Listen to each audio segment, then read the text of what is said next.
Welcome back, everyone. Thank you for tuning in to The Cloud is Calling. This is episode 6. With me today, I've got a fantastic friend and fellow educator, Ned Bellavance. Ned, welcome to The Cloud is Calling. Appreciate you joining the show. How are you today, sir?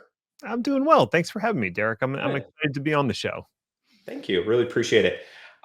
You are in our a series, what we like to refer to as cloud engineering skills. We've been talking to some fantastic folks around skills that we feel are necessary in today's cloud world and skills that we feel they need to continue on with their career going forward. And as one of the premier educators that I know, you have a lot of experience and around a particular topic. But first and foremost, I want to start back in time. Okay. About 10 to 15 years ago, there were these fantastic roles, sysadmin and network admin. Those truly felt like the jack of all trade job titles. Certainly were. And I would say I would layer onto that. Virtualization admin was the true jack of all trades. And I'm not just saying that because I was virtualization admin. That's true. That's when VMware and all those were coming out. But today, cloud engineers kind of started, or at least in my mind, has really kind of taken over that mantle. It's become the new generalist in today's world. Do you feel organizations today see it that way, or do you feel there's a different title that's kind of become the holder of jack of all trades or generalists? Well, it's either going to be, cloud architect or DevOps engineer. It's going to be one of those two. Yeah, I figured DevOps was a close second. Yeah, it's Close hard to second. say which one. I think cloud architect or engineer heavily implies that you're using the public clouds, so your focus is on an Azure or an AWS or something like that. DevOps engineer could be cloud focused, but is probably going to be more either Kubernetes focused, so focused on container orchestration, or focused on cloud and on premises because there's a lot of automation that's gone into on prem recently. So I feel like cloud is almost more limiting because you think of it as the public clouds. Yeah. No, that can definitely make sense. I feel like people toss around, "Hey, I'm a DevOps architect or a DevOps engineer" quite often, and that's where I struggled when I was like, cloud DevOps. I mean, I think the margin there is razor thin It in terms feels of what people might think. But fast, or at least inside of an organization today, what skill sets do you think they should be looking for? Let's take job titles off the picture, right? I think you and I can agree that job titles need to go away to an extent and focus on, hey, what skills should IT leaders look for? Like, what's important today? I think to a certain degree, it hasn't really changed since 10 to 15 years ago. What you're looking for is for someone who's curious and is willing to learn new things and has a basic level of understanding of technical fundamentals. So, how does a network work? How does storage work? How does compute work at a basic level, right? And then also just willingness to experiment and try new things and to learn new things because this is going to be a constantly evolving and changing set of job requirements they're going to have to deal with. So if you're looking for someone to hire on for the long term, it's not what they know today, it's what they can learn for tomorrow. No, that's awesome. Yeah, I think when you look for an ideal candidate, and I've interviewed a number of people, and I know you've probably interviewed your fair share number of people.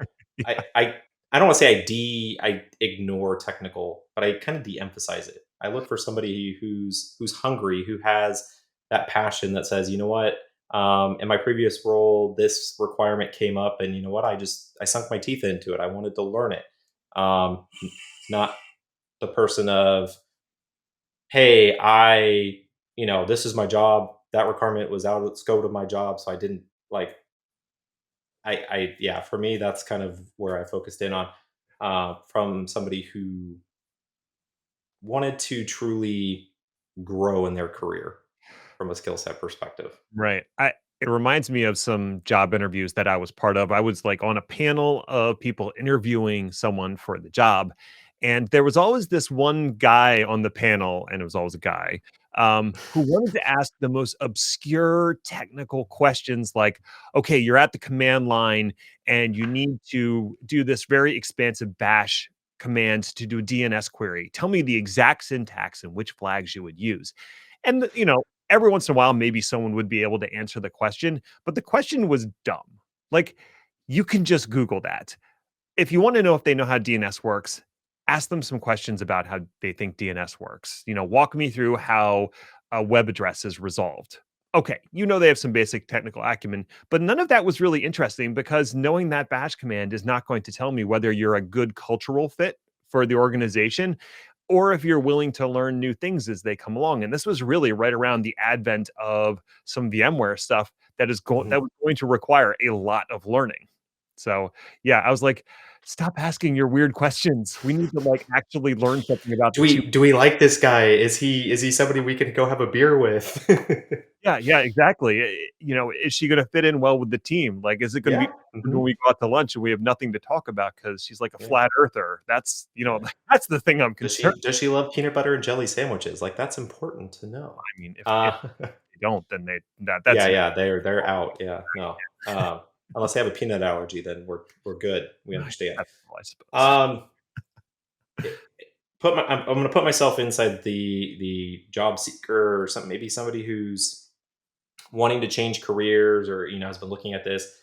If I'm looking to level up my career or start my career in cloud technology, what skills do you feel are important for that individual to focus on? I think the best thing to do, and this is going to vary depending on what you did before, but I think the best thing to do is go get one of the cloud practitioner certifications from one of the major public clouds. Doesn't really matter which one. I don't care. Go to Azure, go to GCP. What that's going to do is give you a baseline understanding of how the cloud functions, some basic principles around how it works. And then you'll find that those principles, those ideas are broadly applicable to all of the clouds and also to on premises to a certain degree. So getting that base level of knowledge is super important. The other thing I would really stress, and this is just becoming more prevalent across the industry, is getting some basic programming skills and software development understanding under your belt, because so much of what I deal with now is GitOps or Mhm. infrastructure as code or something along those lines, where if you don't understand software development concepts, you're going to get lost pretty quickly in that sort of modern role. From a software development perspective, is there a particular language or code library that you would everybody has their favorite, so I have to ask that question, right? Right. I mean, which one do you feel would be, I don't want to say easiest, but probably more natural for people to maybe potentially adopt? Sure. If you're coming from a background like I did, system administrating, virtualization admin, etc., you probably already have some experience with the scripting language, whether that's Bash or Perl, Python, PowerShell. Well, they all begin with P. That's kind of weird. That Um, is crazy. Yeah. Maybe because it's for or programming? maybe uh, those are great starting points, even if you don't have a ton of experience. They're great jumping off points because they provide immediate feedback. And for me, that was very important, is being able to check my work as I write scripts. Once you get comfortable with some of the programming language concepts, then you can move into something that's more of a declarative language that's not going to give you that immediate feedback of what's happening with your process. And that's when I would move into something. Again, it's really going to depend on what you're trying to do. So Yeah. if you're working in Kubernetes, then mastering YAML. Yeah. YAML is like, technically YAML's not really a programming language, but we No, but it's a structure. You need to know, hey, this goes in this there. Yeah. yeah, so that would be really important. Or, if you're going into infrastructure as code, any of the native tooling on the public clouds, or, my personal favorite, you asked my preference, it's Terraform. Yep. That's HCL. what I Yeah. work with day in, day out. So Terraform and Hashicorp configuration language are the two that are the things that I focus on the most. All right. Nostradamus time. Um, what cool technologies do you see being industry standards, I would say, over the next 3 years? Like, what have you seen out there that's on that line of cutting or up and coming or cutting edge that you think, yeah, In 3 years, a lot of companies are going to be doing this. So get there now, and you can ride that wave. Well, I'll tell you one open source project that really caught my attention is Open Policy Agent. It's pronounced Okay. OPA. OPA. OPA, Yeah. OPA. Yeah. And it uses the Rego language to describe rules and policies. And the reason I'm excited about this is A, it's open source. So anybody can contribute and it can be broadly applied to a bunch of different scenarios. So it was originally targeted at Kubernetes. And so Mhm. you would create these policies, and then you would have some sort of operator running in Kubernetes that would check deployments against those policies. And if they're in violation, maybe block the deployment or something like that. That was the original like thing. And then it trickled into Envoy, which is the sidecar that's commonly used with Istio. And again, checking policies for traffic that was flowing through the sidecar proxy. And then someone adapted it for CloudFormation and for Terraform. And suddenly it's this explosion of basically if your thing, whatever it is, can emit JSON, then OPA can evaluate that JSON and give you a determination. Well, wow, there's so many things that can emit JSON. And because security and compliance are becoming such a big deal, having an open source solution that is broadly applicable across a bunch of different products seems like a winner, right? So, Yeah. I'm gonna be digging more into it over the next year or 2, and I would recommend if Awesome. you're anywhere adjacent to security and compliance, OPA is definitely something to check out. Yeah, no, I couldn't agree more. I think over a number of different DevOps platforms that I've interacted with, probably over the last 6 months, they've got some implementation of OPA in Mhm. terms of being able to broadly apply those policies. So yeah, I think I'm in full agreement there. That one is definitely, I would like to dig into it more. Admittedly, I haven't, so I will do so. Um, any trends or patterns that you think people should keep top of mind? Hmm. As you've brought up, hey, depending on the path I'm going, right? Kubernetes, you might want to do YAML. We've seen a lot of trending topics. There's you and others out there who talk about it very often. Same thing with infrastructure as code, and Terraform. That's been around for the better half of, I think, the last 3 years, and it doesn't seem like it's slowing down anytime soon. Um, so, it if I don't want to say unhappy, but hey, if I'm looking for, all right, I'm really good at this. Like, what's that next trend, that next pattern that I can Mm. get into? Yeah, so I'm gonna it's this is kind of a curveball maybe, but Oh, there's this idea out there that was very prevalent for a while that cloud's gonna kill everything. Cloud's gonna kill all, yes, yep, and I'm here to deliver the bad news that cloud is not going to do that. Your on-premises environment is not going to magically go away. And in fact, as edge services become more prevalent, you're actually going to be adding more to what exists on-prem, whether that's at a remote office or a branch site or like a whole bunch of locations, like you're a franchise and you have like 1,000 locations.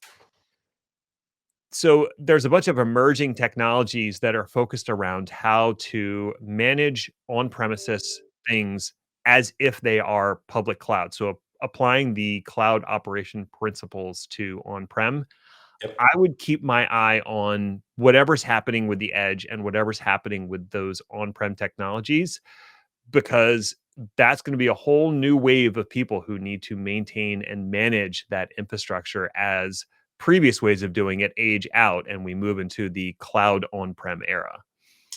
So me being an Azure guy, that Azure Arc would be, I think, what you're referring to there, being Oh, able to great. manage, yeah, on Yeah. prem from a. Unsurprisingly, the public clouds know this is a thing. I was going to say, surprisingly, they're aware of this trend, and they've been. Yes. They've been building out products that do exactly that. Azure Arc is a Yes, perfect example of being perfect able example. to manage your on-prem. GCP has their Anthos project Anthos, yep. trying to do a similar thing. And then there's a bunch of third-party vendors that are also trying to get into that by doing like managed Kubernetes clusters on edge devices and stuff like that. So it's a very interesting time, and just understanding that the cloud is more than the big 3 in their giant data centers. There's a whole other world of cloud for you to explore and get into. I think that's exciting, and that's what I'm looking forward to in the next few years. That sub ecosystem. Yeah, I think a lot of the coolest things that I've seen around cloud have not. I mean, yes, the big three, they do some cool things here and there, but it's it's almost like a so where I live, BMW's has their manufacturing plant here, Hmm. and yes, huge manufacturing facility. Everybody knows it.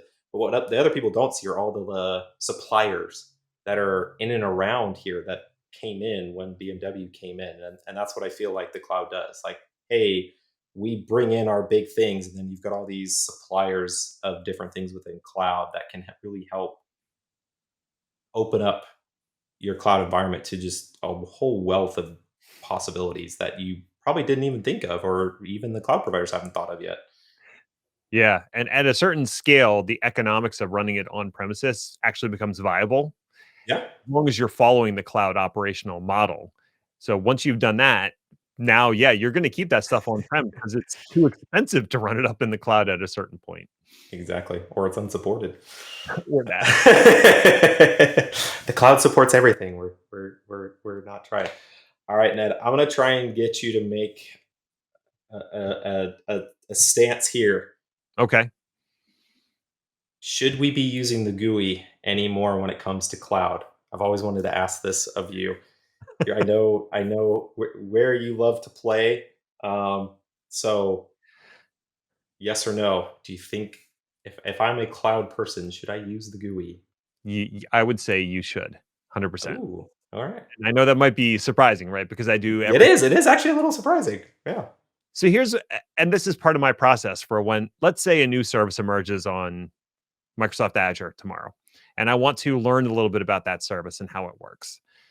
Now, it might not yet be supported by the Azure RM provider, and yeah, I can use the Azure AP provider. Don't at me about that. Yes, I could do that. But if I really just want to get a quick start with it, there's literally like a quick start button on the portal where I can click and it will spin up the resources for me. I can take it for a test drive. I can see if this is something I'm actually interested in investing more time in. And if it is, that's when I can go and build it out and make it repeatable. So when you're experimenting, you just want to try things out instead of trying to figure out the arcane command lines or trying to use an unsupported provider or something like that. Just go to the portal and try it out. It's fine. Like, we are visual beings. Like, we have eyes for a reason. There's nothing wrong with interacting with a GUI. Now, if you're trying to do it at scale and make it repeatable and consistent and all that kind of good stuff, okay, now I'm going to build that out in Terraform, an ARM template or whatever. But just getting to know the product, yeah, the GUI is perfectly acceptable. Go for it. Have a great time. Yeah. No. No. That's awesome. What I think I always tell learners when I'm teaching them cloud, I'm like, start in the GUI, get comfortable, Hmm. and then there's that little button down there that says download the template or do whatever, right? Go click it, and then you can start moving into, playing with it more in code and start scaling it out. Hmm. So yeah, I actually was a little bit surprised you did say to keep the going. Happy surprise, not unhappy. Well, Ned, thank you for being here. It was a pleasure talking with you and about what you're seeing out there and the skills that you think others should be learning. If any of you are not following Ned out there on social media, I will let him plug his social handles because I don't know all of them by heart. So, Sure. And the easiest way to find me is either go to my website, it's nedinthecloud.com. So that's pretty easy to remember. Or my Twitter handle is ned1313. And from there, you can find all the other things that I'm up to. I've been doing a lot of YouTube videos. I got a whole bunch of Pluralsight courses if that's the kind of thing you're into. Actually, Pluralsight is running this Cloud Happy program for the remainder of the year, which is free certification training. They've got 5 different certs that you can go after. One of them is the Terraform Associate Cert, which means you can take a bunch of my Terraform Pluralsight courses 100% free. You just have to sign up. So just search Cloud Happy Pluralsight and it'll take you right to the page. no, that's awesome. Yeah, definitely highly recommend anyone looking to get Terraform certified. Ned's courses are fantastic. I've watched at least two of them myself, and all around, Ned is a fantastic instructor and a fantastic friend. Ned, again, thank you so much for joining our show. Be sure to stay tuned for our next episode. We're going to be talking about cloud soft skills, so be on the lookout for that. And in the meantime, make sure, folks, that the cloud is calling.